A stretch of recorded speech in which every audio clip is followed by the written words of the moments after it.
Hi, welcome back to my YouTube channel. എൻ്റെ ചാനലിലെ പുതിയൊരു വീഡിയോയിലേക്ക് എല്ലാവർക്കും സ്വാഗതം. അപ്പോൾ അതേ ഞാനിന്നൊരു യാത്ര പോവാണ് കേട്ടോ. എങ്ങടാന്നില്ലേ, നമ്മൾ മക്കളെയും കൊണ്ട് ചിൽഡ്രൻസ് പാർക്കിൽ പോവാണ് കേട്ടോ. അപ്പോൾ പോകുന്ന വഴി ഞാൻ കുറച്ച് ക്ലിപ്പ് എടുത്തതാണ് ഇതൊക്കെ. അപ്പോൾ ഞങ്ങൾ ചതയം ദിനത്തിൻ്റെ അന്നാണ് പോയത്, അതായത് ഞായറാഴ്ച. അപ്പോൾ ഇതാ പോകുന്ന വഴിയുള്ള നല്ല ഭംഗിയുള്ള സ്ഥലങ്ങളൊക്കെ കണ്ടപ്പോൾ ഞാൻ ജസ്റ്റ് വീഡിയോ എടുത്തതാണ് കേട്ടോ ഇതൊക്കെ. അപ്പം ഞങ്ങൾ ഓണം വെക്കേഷനായിട്ട് ഞങ്ങൾ എങ്ങും പോയിട്ടുണ്ടായില്ല. അപ്പോൾ ഞങ്ങളൊരു സ്ഥലം വരെ പോകാൻ പ്ലാൻ ചെയ്തു, അതൊന്നും പോകാൻ സാധിച്ചില്ല. അപ്പോൾ അതുകൊണ്ട് മക്കളുടെ വിഷമം മാറ്റാനായിട്ട് ഞങ്ങൾ അവരെയും കൊണ്ട് പാർക്കിൽ പോയതാണ് കേട്ടോ. അപ്പോൾ അതേ പോകുന്ന വഴി ഈ ചെറിയൊരു വെള്ളച്ചാട്ടം പോലെ കണ്ടു. അപ്പോൾ കണ്ടപ്പോൾ ജസ്റ്റ് ഞാനൊന്ന് വീഡിയോ എടുക്കാനായിട്ട് ഇറങ്ങിയതാണ് കേട്ടോ. അപ്പോൾ അതാ പാടവും ഒക്കെ ആയിട്ടുള്ള ഒരു അടിപൊളി പ്ലേസ് കണ്ടപ്പോൾ നിർത്തി അങ്ങനെ വീഡിയോ എടുത്തതാണ് കേട്ടോ അത്. അപ്പോൾ നമ്മൾ മൂവാറ്റുപുഴയിലുള്ള ലതാ പാർക്കിലാണ് കേട്ടോ പോയത്. ഞങ്ങൾ വീടിനടുത്തുള്ള ഒരു പാർക്കിൽ പോകാനാണ് ഉദ്ദേശിച്ചത്. അപ്പോൾ അതേ പോകുന്ന വഴി കാട്, ഇത് നമ്മുടെ വീട്ടൂരെന്ന് പറയുന്നൊരു സ്ഥലത്ത് ഉള്ളൊരു കാടാണ് കേട്ടോ. ഒരു വനപ്രദേശമാണ്, ചെറിയൊരു വനപ്രദേശം. അപ്പോൾ ഇതാ പോകുന്ന വഴി ഞാൻ ചെറുതായിട്ടൊന്ന് എടുത്തതാണ് അവിടെ. അപ്പോൾ അവിടെ അടുത്തുള്ളൊരു പാർക്കിൽ പോകാനായിട്ടാണ് ഉദ്ദേശിച്ചത്. അപ്പോൾ അവിടെ നല്ല തിരക്കായിരുന്നു. അപ്പോൾ അതെ നമ്മുടെ വെള്ളൂർക്കുന്നം എന്ന് പറയുന്ന സ്ഥലമാണ് കേട്ടോ അത്. പിന്നെ നമ്മൾ ഇതിനകത്ത് നമ്മുടെ മൂവാറ്റുപുഴ പാലം കാണിക്കുന്നുണ്ട്. ഏഷ്യയിലെ ആദ്യത്തെ കോൺക്രീറ്റ് പാലമാണ് കേട്ടോ ഇത്. 1914 ബ്രിട്ടീഷ് എഞ്ചിനീയർ ആണ് കേട്ടോ ഇത് രൂപകൽപ്പന ചെയ്തത്. ബൈക്കിലുള്ള യാത്രയായതുകൊണ്ട് തന്നെ എനിക്ക് ഒരുപാടൊന്നും എടുക്കാനായിട്ട് സാധിച്ചില്ല കേട്ടോ. അപ്പോൾ ഇതാണ് കേട്ടോ നമ്മുടെ പാർക്ക്. ഞാൻ ചെറിയ ചെറിയ ക്ലിപ്സ് മാത്രമേ എടുത്തിട്ടുള്ളൂ. ഒരുപാടൊന്നും എടുക്കാനായിട്ട് പറ്റിയില്ല. പറ്റിയ പോലെയൊക്കെ ഞാൻ കുറച്ചൊക്കെ എടുത്ത് വെച്ചിട്ടുണ്ട് കേട്ടോ. അപ്പോൾ അവൻ എന്നെ വലിച്ചുകൊണ്ട് പാർക്കിനകത്തേക്ക് പോവുകയാണ് കേട്ടോ.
അടുത്തത് അവൻ ഒരു പരിചയമില്ലാത്തൊരു കുട്ടിയുടെ മടിയിൽ കയറിയിരുന്ന് ഊഞ്ഞാലൊക്കെ ആടുകയും വർത്താനമൊക്കെ പറയുന്നുണ്ടായിരുന്നു കേട്ടോ.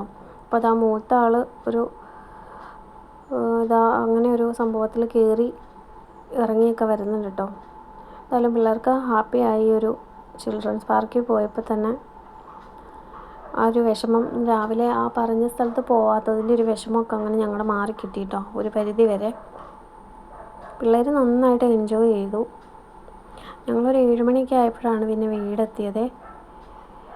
ഇവനൊന്നിലും ഇരിക്കാൻ താല്പര്യമില്ല. ഇവനാകെ ആ ഊർന്നിറങ്ങുന്ന ഒരു സംഭവം മാത്രമേ ഇവന് ഇഷ്ടപ്പെട്ടുള്ളൂ കേട്ടോ. മൂത്തയാൾ പിന്നെ ഓടി നടന്ന് എല്ലാത്തിലും കയറി ഇറങ്ങി.